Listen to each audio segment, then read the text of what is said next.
Hi friends, welcome to RK family vlogs. இன்றைக்கி ஒரு full day vlog பார்க்க போகிறோம். இன்னைக்கு டே எப்படி போகுது அப்படின்றத இந்த விளாகில் பார்க்கலாம். வீடியோக்குள்ளே போகிறதுக்கு முன்னாடி இப்போ தான் நம்ம சேனல் ஃபஸ்ட் டைம் பார்க்குறீங்க அப்படின்னா சேனலை மறக்காமல் சப்ஸ்கிரைப் பண்ணுங்கள். அப்படியே பக்கத்தில் இருக்க பெல் பட்டன் கிளிக் பண்ணுங்கள். அப்போ நான் வீடியோ போட்டதும் உங்களுக்கு நோட்டிஃபிகேஷன் வரும். வீடியோவை மிஸ் பண்ணால் பார்ப்பீங்க. வாங்க இப்போ விளாகை கண்டினியூ பண்ணலாம். இந்த வீடியோ ஃப்ரைடே எடுத்தது. காலையில் என்னமோ தெரில 6:30க்கெலாம் எனக்கு முழிப்பு வந்துருச்சு. எந்திரிச்சு ரெஃப்ரெஷ் ஆகிட்டு டீ போடலாம் அப்படின்னு நினச்சேன். கண்மணியும் எந்திரிச்சு வந்துட்டா. அம்மா எனக்கு மால்ட்டு வேணும் அப்படின்னு கேட்டா. சரி 2 பேரும் சேர்ந்து மால்ட்டே குடிப்போம் அப்படின்ட்டு புதுசாக நம்ம ரெடி பண்ண ஏபிசி பவுட்ரு வச்சு தான் போட்டேன். கொஞ்சமாக ஏபிசி பவுட்ரு, அது கூடவே நாட்டு சக்கரை ஆட் பண்ணியிருக்கேன். நாட்டு சக்கரைக்கு பதிலாக ஸ்வீட்டுக்கு நம்ம எது வேணாலும் ஆட் பண்ணிக்கலாம். நாட்டு சக்கரை, ஒயிட் சுகரு, பனங்கருப்பட்டி, அப்படி இல்லாட்டி ஹனி கூட நம்ம ஆட் பண்ணிக்கலாம். இல்லை எனக்கு எதுவுமே வேண்டாம் அப்படின்னாலும் ஏபிசியில் இருக்க அந்த ஆப்பிளில் இருக்க ஸ்வீட்டே வந்து இதுக்கு போதுமானதாக இருக்கும். டேஸ்ட்டு வேற லெவலில் அல்டிமேட்டாக இருந்தது. தங்கம், ஏபிசி மால்ட் எனக்கு இது ரொம்ப பிடிச்சிருக்கு. நான் 3 நாளாக இதுதான் குடிச்சிக்கிட்டு இருக்கேன். நீ குடிச்சு பார்த்து எப்படி இருக்குன்னு சொல்லு. உனக்கு ஆறட்டும்.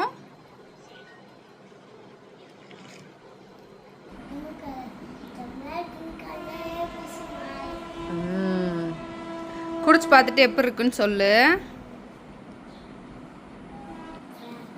சூப்பராக இருக்கா?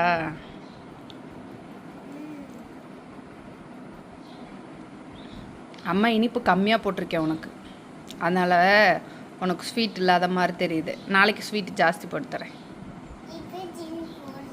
போடவா? சரி போட்டு தரேன். இப்போ கூட ஸ்டெப் இருக்குன்னு சொல்லு.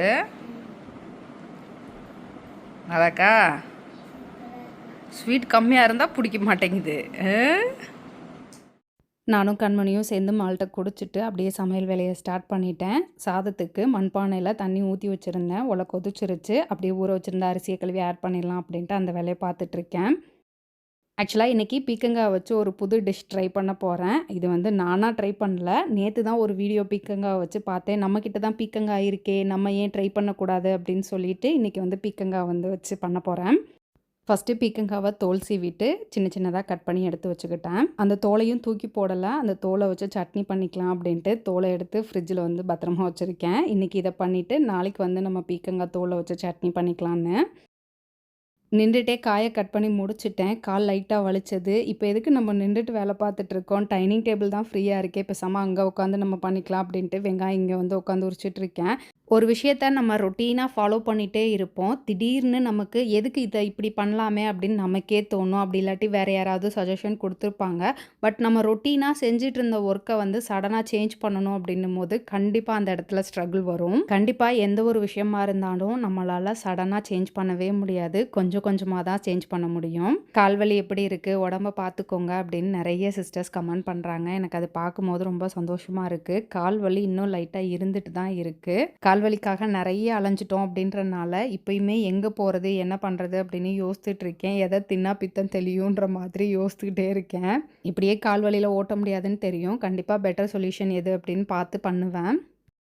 நேற்று நான் பார்த்த பீக்கங்காய் ரெசிப்பியை இப்போ உங்கள் கூட நான் ஷேர் பண்ணிக்கிறேன். இப்போ அடுப்பை பற்ற வச்சு ஒரு மண்பானை வச்சுருக்கேன். இதில் கொஞ்சமாக எண்ணெய் ஊற்றிட்டு எண்ணெய் காஞ்சதும் கொஞ்சமாக கடுகு, சோம்பு போட்டு தாளிச்சுக்கலாம். தாளிச்சிட்டு 10-15 சின்ன வெங்காயம் நீல வாக்கில் கட் பண்ணி வச்சுருந்தேன். அது கூடவே 2 பல் பூண்டு, 2 பச்சை மிளகா, 2 காஞ்ச மிளகா போட்டு வெங்காயம் வந்து நல்லா வதங்குற வரைக்கும் இதை வதக்கிக்கலாம். வெங்காயம் இந்த அளவுக்கு நல்லா வதங்கினதுக்கப்புறம் 4 மீடியம் சைஸ் தக்காளியை வந்து கட் பண்ணி வச்சுருக்கேன். அதை வந்து ஆட் பண்ணிக்கலாம். தக்காளி ஆட் பண்ணிவிட்டு அது கூடவே கட் பண்ணி வச்சுருக்க பீக்கங்காவும் ஆட் பண்ணிக்கலாம். இப்போ இது கூடவே தேவையான அளவு உப்பு ஆட் பண்ணிவிட்டு கொஞ்சமாக மஞ்சள் தூளும் ஆட் பண்ணிவிட்டு எல்லாத்தையும் ஒருக்க நல்லா கலந்துட்டு தக்காளி நல்லா மசிஞ்சு வர்ற வரைக்கும் இதை வந்து மூடி வச்சு வேக வச்சுக்கலாம். நான் பீக்கங்காய் வாங்கினா எப்பவும் பண்ணுற ஒரே ரெசிபி என்னென்னு பார்த்தீங்கன்னா, பீக்கங்காய் கூட பாசிப்பருப்பு ஆட் பண்ணி கடையல் மாதிரி பண்ணுவேன். அது கூட நெய் ஊற்றி பிள்ளைங்களுக்கு டிஃபன் பாக்ஸில் வச்சு விட்டேன் அப்படின்னா நல்லா சாப்பிட்டு வருவாங்க அப்படின்றனால அந்த மெத்தடில் தான் பண்ணுவேன். இந்த மெத்தட் பார்த்திங்கன்னா தக்காளி கொஜ்ஜு பண்ணுற மாதிரியே அது கூட பீக்கங்காய் போட்டு பண்ணுறது. இது ஒரு டேஸ்ட் எப்படி இருக்குமோ அப்படின்னு நினச்சிட்டே தான் பண்ணேன். டேஸ்ட்டு அல்டிமேட்டாக இருந்தது. நான் தண்ணி எதுவும் ஊற்றலை, தக்காளி விட்டு வந்த தண்ணி தான். தக்காளி நல்லா மசிகிற வரைக்கும் இதை வந்து வேக வச்சுக்கலாம். காரத்துக்காக பச்சை மிளகா, வரமிளகா போட்டிருந்தேன். எனக்கு அந்த காரம் பத்தாத மாதிரி தோணுச்சு. அதனால் கொஞ்சமாக தனி மிளகாத்தூள் ஆட் பண்ணிவிட்டு அது கூடவே கொஞ்சமாக மல்லித்தூளும் ஆட் பண்ணிக்கிட்டேன். இதை ஒரு தடவை நல்லா கலந்து விட்டுட்டு தனி மிளகாத்தூள், மல்லித்தூளோட பச்சை வாசம் போகிற வரைக்கும் ஒருக்க வதக்கி விட்டுக்கலாம். அதுக்கப்புறமா நம்ம வந்து மத்து வச்சு கடைஞ்சிட்டோம் அப்படின்னம்னா நம்மளோட தக்காளி பீக்கங்காய் கொஜ்ஜு வந்து சூப்பராக ரெடி ஆகிடும்.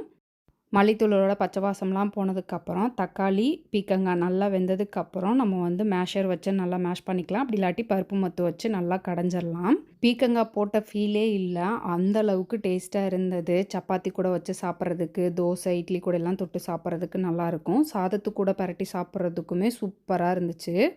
இறக்குறதுக்கு முன்னாடி கொஞ்சமாக கொத்தமல்லி தழை தூவி விட்டு இறக்கணும் அப்படின்னம்னா டேஸ்ட்டும் நல்லாயிருக்கும், வாசமும் சூப்பராக இருக்கும். கண்டிப்பாக இதை ட்ரை பண்ணி பாருங்கள்.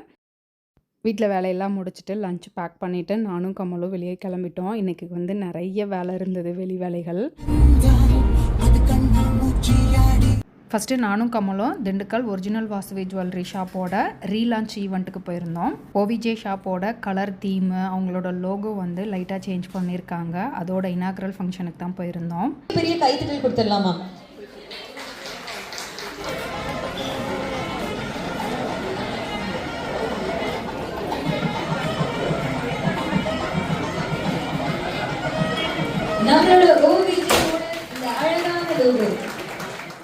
அந்த ஈவெண்ட்டை முடிச்சுட்டு எனக்கு ஹேர் கட் பண்ணணும்னு நான் பார்க்ஸ் சலூன் வந்திருக்கேன்.